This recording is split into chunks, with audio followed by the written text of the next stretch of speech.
We're here again. Hi. Hi there. How are Cheryl, you? right? I'm Cheryl, Cheryl. yes. Yep. So we're at FETC, Yes, sir. first day of FETC. How are you enjoying it? I'm having a ball. I'm learning a lot. Is this your first time? This is my first time here at FETC, Yeah. and I'm from Kentucky, so What part of Kentucky? I am geographical center of Kentucky, where Maker's Mark is created.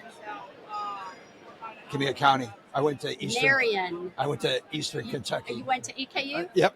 I'm an EKU brat too. What year did you graduate? 84. I graduated in 88, so a little bit after you. Yeah. But I'm in your age frame. Yeah, right. Almost. Almost. Almost. Yeah. Yeah. So I went to Eastern Kentucky. I graduated from their College of Law Enforcement there. Okay. Yeah, they have a great program. I tell students all the time, if they're interested in law enforcement, EKU's the way to go. That's not me. They're touching things, aren't they? Yeah. But you can see that we're doing demos, so that's what that went off. That was that alarm. That's what it would sound like. Mm-hmm. So you wanted to talk to me about some of your safety concerns. Yes, sir. What are those? Well, one of my safety concerns for my own building is it's an older building, Mm-hmm. and the architectural design is gorgeous. But there is the Library Media Center Mm-hmm. is big, huge glass doors with double, The windows. glass going up both sides Yeah. of the windows. So, in my opinion, without having like pavilion barriers or something in front, my concern is anybody that's wanting really to come in the building, they just crash the gate going 98 and let it blaze, right? So what you're saying is you have, even during a lockdown episode, you have still concerns that you're not really that safe there. Correct. Right. So have you explored some of the applications that are clear film applications that are available? I've never heard of that. Okay. So we partner with a group out of, I think they're out of Utah, and they provide it's a proprietary film that it's clear, goes over the window, so there's no construction, there's no anything like that. Okay. But what they do is they have this, it's essentially bulletproof. I'm probably misstating that, but it's essentially bullet resistant, I guess, film. And the unique thing about it is that you can shoot out of it, but you can't shoot into it. So if you had armed, like an SRO inside, and you had a shooter outside trying to shoot, there's lots of companies out there that does that. I'll tell you, it's a company called Clear Armor, and I'll put you in touch with them as soon as we can. What are your other concerns? Generally speaking, because you're in the library, right? So, and we practice lockdowns on a regular basis. We've had some training where we've actually had different organizations come in and actually hands-on train us in what to do in different scenarios.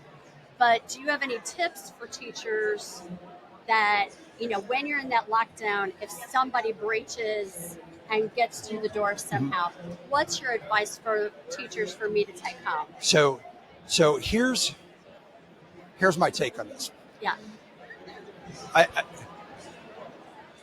My response is going to be different than your response. Okay. Right. So because I come with different skills, I come with different experience, different education, those types of things. But here's what I will say is having a plan on what you're going to do is 100% better than waiting for it to happen. I agree. So having the ability to have distraction devices, whatever that is, I'm a big fan, surprisingly, of hockey pucks. And they're small little hockey pucks. You can keep them behind the desk.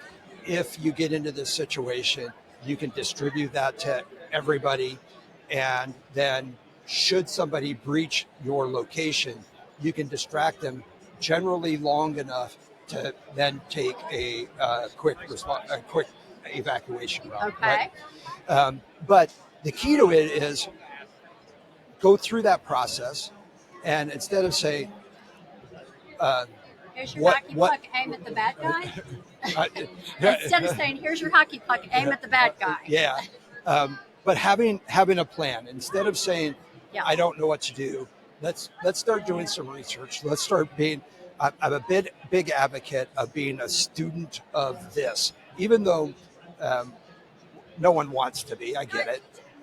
But when we have this as a potential, then we have to do what we can, because especially in your unique situation, you're a staff member who generally doesn't have any students assigned to them.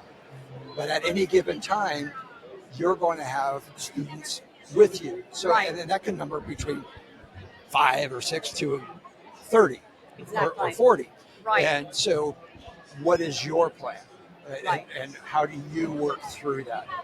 And that's where I would say, that's where you as a teacher, you as an educator, you as somebody who's likely going to get students sometime, what are you going to do with them, and how are you going to respond? Right. And my biggest advice is, from a law enforcement perspective, is get with your law enforcement guys and say, I don't know what to do, but I need to learn. What do I do? And just talk it through it. And at some point, you have to be comfortable with it, right? Right. Because the questions I always get, should we arm teachers? Should we do that? I'm not against it, but I'm not advocating it either, because there are so many other issues that come up when you start talking with adding firearms to the situation. Is it the right thing? Maybe, and maybe not. But let's talk about it and have that conversation. Exactly. Right? So, advice that was given to me before was, because we go into my office is where my lockdown place is, and it still has a window that somebody easily could smash out and reach in and try to get in.